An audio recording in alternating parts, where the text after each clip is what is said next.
Olá pessoal, meu nome é Sergival Isidio, sou professor de Ciências da Rede de Ensino Municipal de Ribeirão e estamos aqui para dar continuidade ao projeto EducaLive e eu gostaria de mandar um abraço para a professora Cássia, que está lá, meu amigo Diogo, que está lá editando os vídeos, professor Laílson, professor de português, professor Robson, professor Tomás de Aquino, professor de História e Geografia, né? Professor João, professor de Matemática, a toda a equipe da Secretaria de Educação de Ribeirão que está fazendo esse trabalho para mandar essas aulas para vocês que estão em casa. E dizer de novo, gente, vamos ficar em casa, a gente está vivendo esse momento difícil. Ainda por esses dias perdemos pessoas próximas a nós, pessoas conhecidas. E a gente precisa ter muito cuidado. Só saiam de casa se tiver uma necessidade realmente muito grande. Se tiver que ir à rua, usem álcool gel sempre na rua, usem a máscara. E se puderem, fiquem em casa. Tá certo, pessoal? A gente vai dar continuidade ao trabalho das aulas de ciências, em especial nesse instante, ao 7º ano de ciências. A gente vai falar hoje sobre a biodiversidade, os fatores físicos e geográficos dos ecossistemas brasileiros e suas particularidades, né? Entender melhor como eles funcionam, essa harmonia, essa coisa legal. Nós temos um país com uma dimensão continental, com uma diversificação em seus ecossistemas, que facilitam essa compreensão. Temos uma região norte, nordeste, sul, sudeste, aquela coisa de distribuição desses fatores interessantes que compõem esses ecossistemas maravilhosos, Mata Atlântica, Mata Amazônica, nosso Pantanal, nossa Caatinga. Temos todas essas diversidades, eu diria assim. A gente vai tentar entender como esses ecossistemas brasileiros funcionam de maneira harmônica. Ok, pessoal? Vamos lá.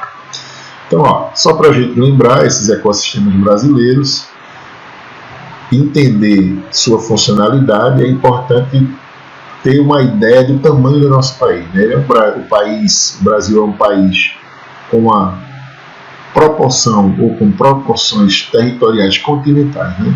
No continente. Em seu grande território existem conjuntos ambientais diferentes, eu diria assim, ecossistemas diferentes. Como entende-se que um ecossistema é um grupo, é um conjunto de seres, é formado por um conjunto de seres vivos, animais, vegetais, que convivem em um certo equilíbrio nesse mesmo ambiente, a gente dá uma ideia de distribuição dentro desse país tão grande, que tem forma de continente e que tem essa diversidade fabulosa. Os ecossistemas possuem como base para o seu desenvolvimento as condições físicas do meio, que são relevo, clima, a hidrografia, entre outros fatores que são determinantes nesse equilíbrio de ecossistema. E aí a gente já começa com algumas fotos, algumas imagens, para que você entenda melhor como funciona essa harmonia fabulosa, né? E a floresta amazônica, também conhecida como floresta pluvial equatorial, é a maior floresta tropical existente no planeta. Por isso que a gente se preocupa tanto com desmatamento. Nós temos visto aí campanhas nas redes sociais para chamar a atenção dos nossos governantes, eu diria assim, com essa agressão que o meio ambiente vem sofrendo. Então a gente precisa lembrar que, como sendo talvez a maior floresta do planeta no sentido de densidade, de distribuição, de ecossistemas e de tudo mais, ela funciona como um grande pulmão, né? Para redistribuir esse oxigênio para o planeta. Então, assim, no caso do Brasil, existem mais de 3,7 milhões de quilômetros quadrados que abrangem essa essa grande floresta, né? Por unidade de conservação, ambientes onde as atividades humanas são restritas por conta dessa degradação ambiental. E, ultimamente, a gente, mesmo com todo esse cuidado, mesmo com toda essa atenção, nós temos visto aí uma agressão que, infelizmente, vem em uma escala crescente com relação à floresta amazônica. Então, é preciso que as autoridades, que os nossos governantes, que a população, de uma maneira geral, tenham um melhor entendimento, para que a gente consiga agredir menos a natureza, para que a gente consiga ter mais espaço, eu diria, para essa floresta que é tão fabulosa em sua diversificação, para que esse tipo de ecossistema não seja extinto e a gente consiga respeitar mais esses agentes naturais, eu diria, de uma maneira geral. E aí a gente está só mostrando, ilustrando um pouquinho para que você entenda melhor essa diversificação, né? Houve uma intensa devastação dessa floresta, em especial nos anos 70, mas recentemente, eu acho que nessa última década também, vem crescendo muito, infelizmente, né?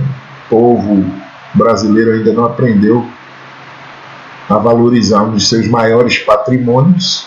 Lamentavelmente, a gente dá muita atenção às coisas que não têm tanta importância, e as coisas que têm mais importância a gente acaba descuidando um pouquinho. Quando houve uma expansão da ocupação humana em direção ao norte do Brasil, em 1970, ocorreu uma grande construção de algumas rodovias. Na época, isso foi tido como uma agressão muito forte. Hoje a gente vê o desmatamento e as pessoas ainda não atentaram para esse cuidado, esse zelo de não perder de fato. As pessoas só vão acreditar quando de verdade não tiver mais jeito. A floresta amazônica é formada por 3 estratos vegetais, sendo eles uma área de igapó, a qual é constituída por um ambiente permanentemente alagado, onde a vegetação se desenvolve adaptada aos elevados índices de umidade, como, por exemplo, algumas espécies de Vitória Regis. Aí a gente tem exemplos, porque são espécies que conseguem ficar nesse ambiente, sobrevivendo, se reproduzindo e fazendo parte desse ecossistema. Também a várzea, que a gente chama, né? A qual é uma região muito comum aos alagamentos, mas não fica permanentemente alagada. Ela, durante um período do ano, esse alagamento cessa ou retrocede e ela deixa de estar alagada, mas durante um período a várzea também fica muito alagada. Nesse local se desenvolvem plantas comuns, como a própria seringueira, que a gente já tem em conhecimento, a gente já tem inclusive em ações de produção. E aí a gente também tem a Mata Atlântica. A Mata Atlântica no Brasil ela vem sendo, eu diria assim, agredida já há um bom tempo. Nossa região, por exemplo, que próximo a Tamandaré, a gente tem algumas reservas da Mata Atlântica, que eu falo Tamandaré porque é uma praia, é um ambiente litorâneo muito próximo a nós, é a Mata Atlântica bem próxima à área litorânea, muito bonita, muito gostosa. O pessoal da nossa região que frequenta esse espaço, que visita essa praia, tem esse conhecimento. É um ambiente gostoso, ventilado, bonito e com um ecossistema fabuloso, bem diversificado. Então, essa floresta pluvial, também tropical, chamada de Mata Atlântica, faz parte desse bioma que também foi bastante devastado nesse território brasileiro. Ou seja, foi muito agredido, eu diria assim, o termo mais certo seria agredido. E esse tipo de mata ocupou originalmente extensões que iam desde o Rio Grande do Sul até o Rio Grande do Norte. Então a gente tinha uma área muito grande da Mata Atlântica e que, infelizmente, o ser humano, em suas ações, né, brasileiro de uma maneira geral, para dar uma ideia de formação de progresso, continuou agredindo, continuou atacando, continuou fazendo mal, e a gente tem algumas espécies aí que são também, eu diria assim, bem, em uma situação bem delicada com relação à extinção por conta dessas agressões a esse espaço, esse ambiente. E a gente também tem dentro da Mata Atlântica a maior biodiversidade do planeta. A Mata Atlântica é uma das áreas de maior biodiversidade do mundo, mas também é uma das mais atingidas pela ação humana, especialmente por serem áreas amplamente habitadas pelos brasileiros. Então a gente tem isso na nossa região aqui.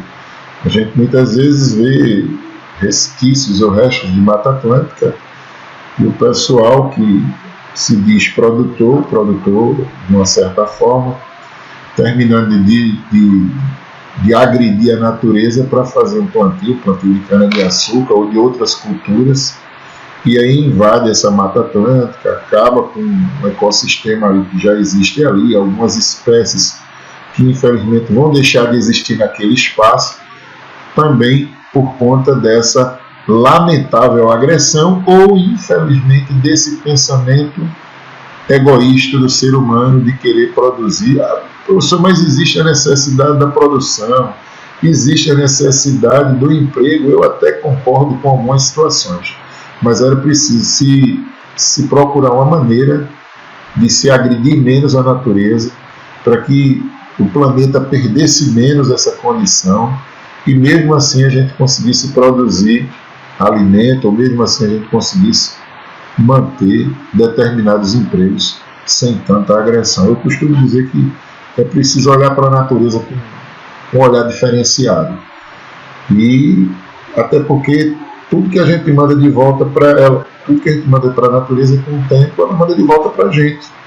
De alguma forma, de alguma maneira, a gente tem visto aí essas chuvas muito intensas, em espaço de tempo muito pequenos, que acabam prejudicando a nós mesmos, nossas cidades, nossos rios. Nós continuamos poluindo os rios, continuamos jogando lixo nas ruas, continuamos não selecionando nosso lixo dentro de casa, e ainda temos justificativas que não deveríamos ter mais, né? A gente tem que ter mais vergonha de agredir tanto a natureza e ter mais habilidade, até eu diria, para continuar com essas espécies, com esses ecossistemas fabulosos que nós temos, que nós somos um país diferenciado. Conseguimos ter tudo isso e mesmo assim damos muito pouco valor. Então, assim, eu vejo pessoal de outros países que vêm para cá, valorizam muito mais o nosso país do que muitas vezes nós mesmos. Então, dando continuidade a esses ecossistemas fabulosos, nós temos aí a Mata das Araucárias, que é também chamada de Mata dos Pinhais, ou ainda Floresta Pluvial Subtropical. Esse tipo de vegetação é comum em regiões de clima subtropical, no sul do Brasil e em algumas partes do sudeste do Brasil. Então, as matas das araucárias é muito mais comum ao sul do Brasil e ao sudeste, por conta do clima, por conta dessa distribuição melhor dessas espécies. A espécie mais comum nesse tipo de floresta é a araucária angustifolia. Na verdade é um nome bem diferente, bem específico. Uma árvore conhecida por sua aparência curiosa. Vou mostrar para vocês que ela tem uma forma muito próxima, que lembra muito um guarda-chuva, né? A mata araucária das araucárias foi amplamente devastada por conta dessa extração de madeira também, que acabou resultando em uma pequena área. Agora a gente tem restando uma pequena área próxima à condição original mais da própria mata, né? Da própria floresta. E aí seria mais ou menos essa espécie que dá uma ideia de origem, de lembrança nessa região. Tá bom, pessoal? Mata dos Cocais, que também é um outro tipo de ecossistema, muito, muito bonito, muito organizado também, que possui uma vegetação que é mais comum ao estado do Maranhão, próxima à floresta amazônica e o cerrado e também a caatinga, né? Essa mata dos cocais fica, esse tipo de vegetação é muito próximo a essa região, mas principalmente próximo ao estado do Maranhão, né? Sendo, portanto, uma zona de transição entre esses biomas, entre essa mudança de formação vegetal, eu diria assim. São comuns as palmeiras, com predominância no babaçu, e esporadicamente também com o aparecimento do carnaúba. A região foi bastante explorada para a extração do óleo de babaçu e da cera de carnaúba, o que vem ocorrendo desde o período colonial, há um bom tempo já aí. Nesse contexto atual, nessa situação atual, essa expansão agrícola também agrediu muito essa mata dos cocais por conta dos plantios de soja, porque a soja nessa região se adapta bem ao clima, ao solo, e isso acabou incentivando, eu diria assim, alguns produtores rurais a desmatarem mais aí um pouquinho essa mata dos cocais e investirem nessas plantações que são mais produtivas do ponto de vista econômico, eu diria assim, dos agricultores.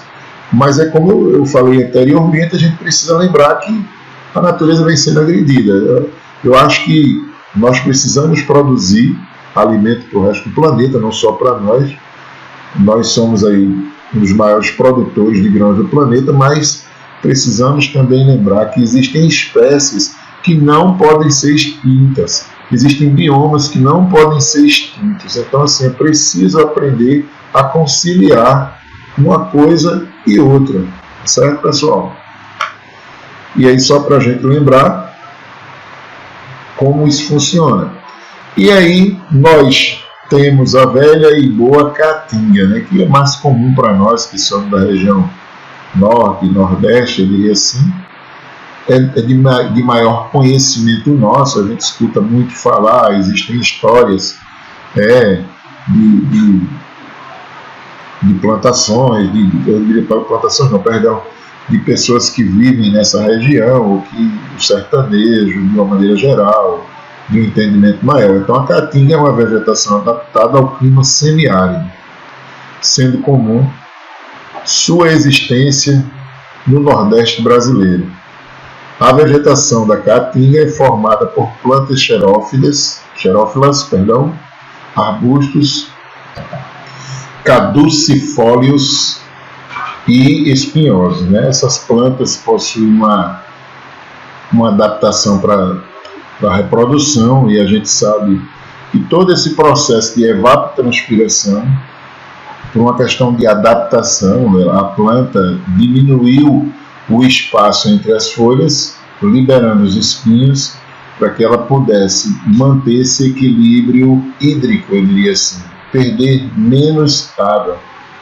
E a gente sabe que na Caatinga, no Nordeste, as temperaturas são bastante elevadas e a ausência de água durante o ano é uma constante. Então, algumas dessas espécies acabam aumentando essa quantidade de espinho entre as folhas para melhorar esse controle hídrico, para perder menos água com a transpiração, que nós chamamos também de evapotranspiração. Tá bom, pessoal? E aí a gente tem um exemplo, algumas imagens, lembrando a caatinga nordestina, né? A gente tem histórias aí no Nordeste a respeito dessa situação com relação a essas plantas, ou algumas dessas espécies que compõem esse ecossistema fabuloso. O cerrado, por sua vez também, é um dos biomas mais devastados do território brasileiro, principalmente por essa expansão dessas fronteiras agrícolas que a gente vem falando já ao longo da aula, e por favorecer algumas plantações, algumas produções, alguns produtores rurais nessa região acabam devastando o cerrado para realizar ou executar ou produzirem alimentar ou produzir esses grãos, essa situação aí. A vegetação dessas regiões é formada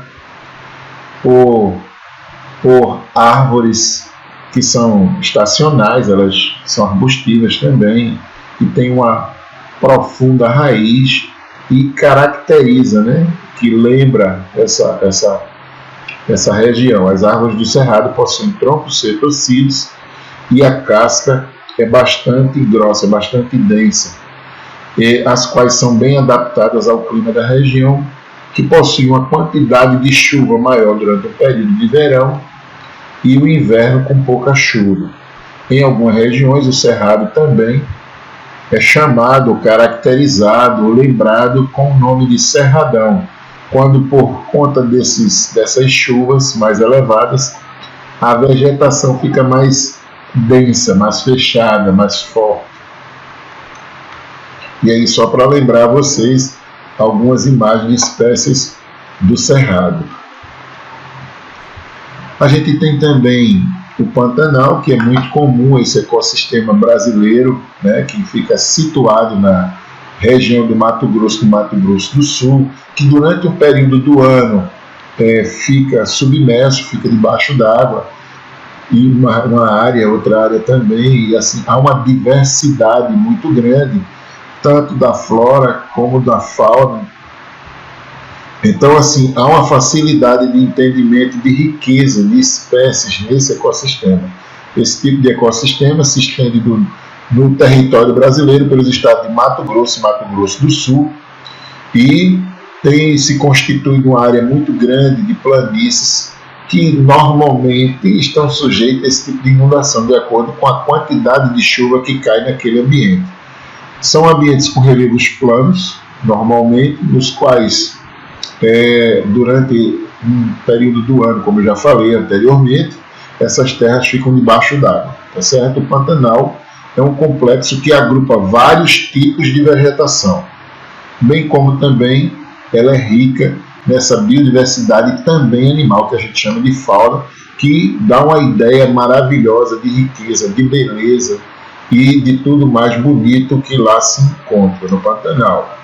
Ok, pessoal? E aí, só para vocês lembrarem aí um pouquinho, tá bom? Temos também os campos, que são formações mais comuns na região sul, sendo mais conhecidas por se localizarem no Rio Grande do Sul, em uma área chamada de Campanha Gaúcha. Lá se encontra melhor esse tipo de vegetação. São formações rasteiras e que vai depender muito de desenvolvimento no local que elas se encontram. São regiões como solos rasos, que são amplamente utilizados, principalmente pela criação dos animais de gado, dos produtores rurais, os agropecuários, assim, agropecuaristas, né, dessa região, investem bastante na criação de gado, e também por ter uma facilidade, eu diria assim, geográfica, tem uma produção agrícola mais mecanizada, né?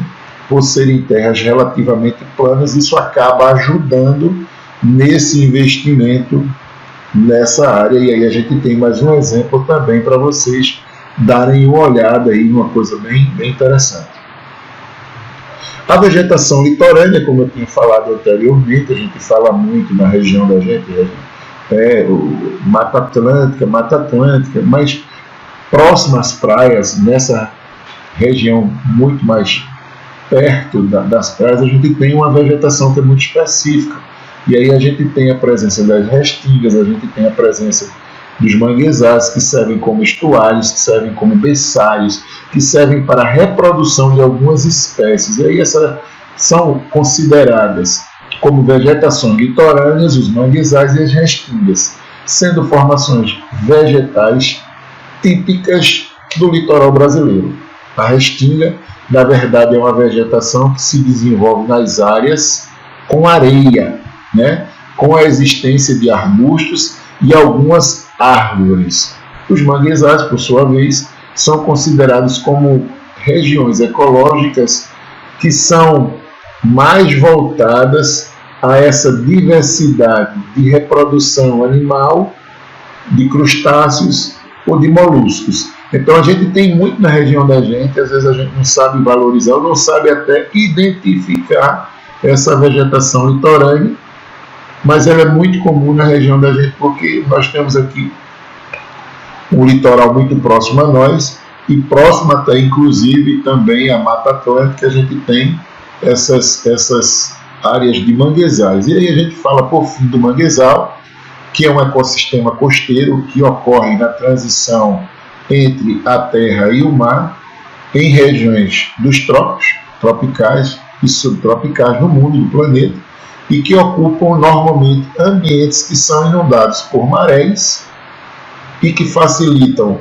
a ideia da vida do indivíduo, do ser que vai se reproduzir, porque serve como berçário, lagoas costeiras, baías e alguns deltas. E ainda esses ambientes são caracterizados também não só obrigatoriamente pela mistura entre água doce e água salgada, mas também por isso, normalmente nos manguezais a gente encontra essa mistura muito bonita de ser vista, essa diversificação ecológica, eu diria assim, de espécies, eu diria mais ainda, de plantas que são submersas, que são adaptadas a um período do ano ficar submerso à água, ou também espécies que se reproduzem ali e que funcionam para equilibrar o ambiente. Então, assim, a gente tem esse ecossistema que é fabuloso, que é o manguezal. E a gente vai ficando por aqui. Na próxima aula a gente vai dar continuidade a essa ideia dessa biodiversidade, de como o homem trata isso, de como ele entende isso. Tá certo, pessoal? Um abraço e até a próxima aula.